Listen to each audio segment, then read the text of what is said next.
El abstraccionismo es una de las vanguardias más influyentes que surge a comienzos del siglo XX en Europa. Aunque no es una de las primeras, supone uno de los saltos más radicales que se producen en la historia de la pintura. Este salto revolucionario consiste en la idea de que la pintura no necesita la referencia exterior. Es la idea de que la pintura ya no es una imitación de la realidad, una imitación en el sentido clásico, de copia y perfeccionamiento.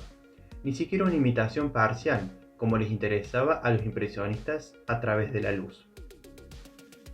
La pintura se concibe como una disciplina autónoma, va a tener sus propias reglas, compositivas, geométricas y cromáticas, las cuales van a definir la actividad pictórica. La abstracción se plantea preguntas como ¿qué pintar? ¿Cómo pintar? Y por último, ¿para quién pintar? Es un problema que se va haciendo cada vez más difícil. Como el resto de las vanguardias, le ocurre la dificultad de llegar al gran público que está acostumbrado a concebir la pintura como una imitación de la naturaleza, como reflejo de la misma. El abstraccionismo se basa en la representación de sentimientos, de sonidos, busca la esencia del color y de la forma. Por ejemplo, el color verde nos transmite el recuerdo, al igual que el color rojo o el amarillo. El arte abstracto también representa formas puras, como el cuadrado, el triángulo o líneas abstractas. Dentro del abstraccionismo hay diferentes movimientos artísticos, como el abstraccionismo lírico, el rayonismo ruso, neoplasticismo, el suprematismo y el abstraccionismo geométrico. La abstracción lírica surge en 1910. El pintor ruso Vasil Kandinsky realizó una acuarela sin título, donde utiliza una estética cargada de simbolismo, movimiento y color. Esta será la semilla desde donde el artista creará la mayoría de obras durante su carrera. Kandinsky nació en 1866 en Moscú, Rusia, y falleció en 1944 en Francia. Los cuadros de Kandinsky muestran grandes explosiones de color y siluetas que constantemente se transforman ante el espectador. Las influencias principales de este pintor fueron Monet y Matisse.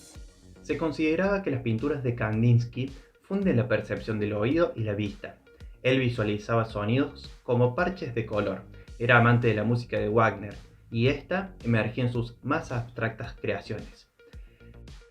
El pintor y teórico francés Robert Delaunay es otra de las figuras más relevantes para comprender el nacimiento de la abstracción. Nació en 1885 en París. Su obra Ritmo, la alegría de vivir, data de 1930. Es un óleo sobre lienzo. Rayonismo ruso, 1913. La pareja de artistas rusos Mikhail Larionov y Natalia Goncharova hacen su aporte a diferentes vanguardias de principio del siglo.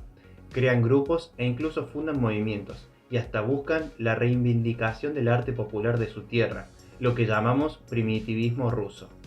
En medio de toda esta efervescencia, una de sus propuestas es la del rayonismo, que plantean a comienzos de la década del 10 y luego, hacia 1913, consolidan presentando el manifiesto rayonista.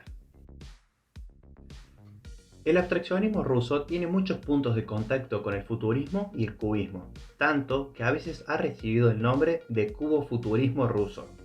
Se trata de un estilo emparentado con la búsqueda impresionista y neoimpresionista, en cuanto modela cuidadosamente la luz y el color, para dar volumen y profundidad a una composición cuya unidad formal es la raya.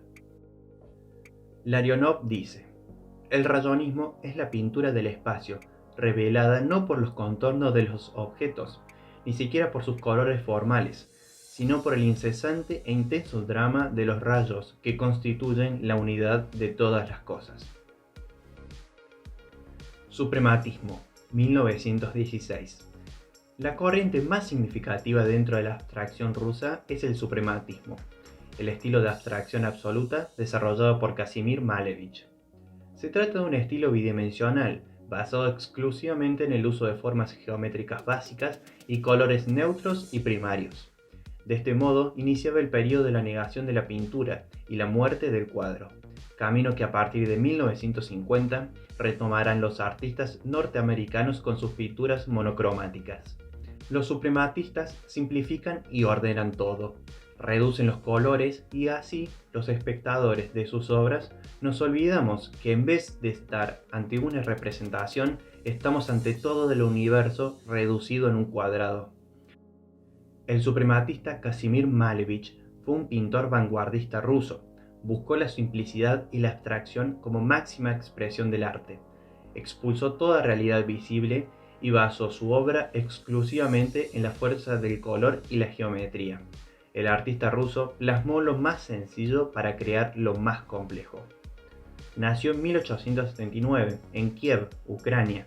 Viajó muy joven a Moscú para ser artista. Allí pasó por los estilos más modernos, del impresionismo al simbolismo. Después pasó por el fauvismo, futurismo, cubismo, hasta dar con su arte propio. Cuadrado negro sobre fondo blanco, 1915. La aparición del cuadrado negro dejó a Malevich tan conmovido que, cuentan, no pudo comer, beber ni dormir durante una semana. Blanco sobre blanco es una pintura abstracta de óleo sobre lienzo de Kazimir Malevich. Es uno de los ejemplos más conocidos del suprematismo. Fue pintado un año después de la Revolución Rusa de octubre.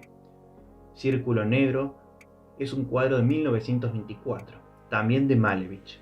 Alexander Rodchenko, que inspirado en otro fan de los círculos, Malevich, decidió pintar una serie de obras basadas en esta figura geométrica perfecta. Esfera de color y círculo de 1918. Neoplasticismo, 1917. Piet Mondrian fue un artista holandés que creó su obra en torno a la revista De Stijl, principal órgano de difusión neoplasticista. Uniendo cubismo y teosofía, reivindicó un proceso de abstracción progresiva donde las formas se irían reduciendo a las líneas rectas, horizontales y verticales, y los colores a los primarios, el blanco y el negro. No existe la profundidad, no existe ningún tipo de referencia figurativa, no existe ni siquiera una simbología. El neoplasticismo es arte puro, línea y color, unidas en un mismo espacio. Para los neoplasticistas era imprescindible rechazar cualquier motivo reconocible. No se debía imitar la vida real. Consideraban que el arte de forma ya parte de la vida real, así que no es necesaria su imitación. Composición en rojo, amarillo y azul, líneas rectas y colores primarios, muy ordenado para intentar representar sus ideas sobre la teosofía y el orden armónico del universo. Abstracto como Kandinsky, no era en absoluto tan caótico como él. Sus cuadros eran pura geometría que al final tuvieron que denominarse de una nueva forma, neoplasticismo. Con la Segunda Guerra Mundial fueron infinidad los artistas europeos que huyeron a Estados Unidos, entre otras cosas para salvar sus vidas. Mondrian se instaló en Nueva York. La arquitectura y sobre todo el jazz fueron sus dos principales influencias en este periodo norteamericano. Sobre todo le gustaba un estilo de blues muy de moda en la época, el boogie-woogie, con ese ritmo sincopado, la irreverencia y la melodía y basado en la improvisación, más o menos como su obra pictórica. En el periodo de entreguerras, Theo van Doesburg, después de haber sido uno de los principales defensores del neoplasticismo, renovó de manera decisiva el arte abstracto al mantener que la creación artística solo debía estar sometida a reglas controlables y lógicas, excluyendo así cualquier subjetividad. La tradición abstracta conoció un importante renacer en Estados Unidos a partir de finales de la década de 1940 con la action painting. Estas tendencias fueron desbancadas a partir de 1960 por la aparición del arte minimalista, que marcó un nuevo periodo de interés por la geometría y la estructura.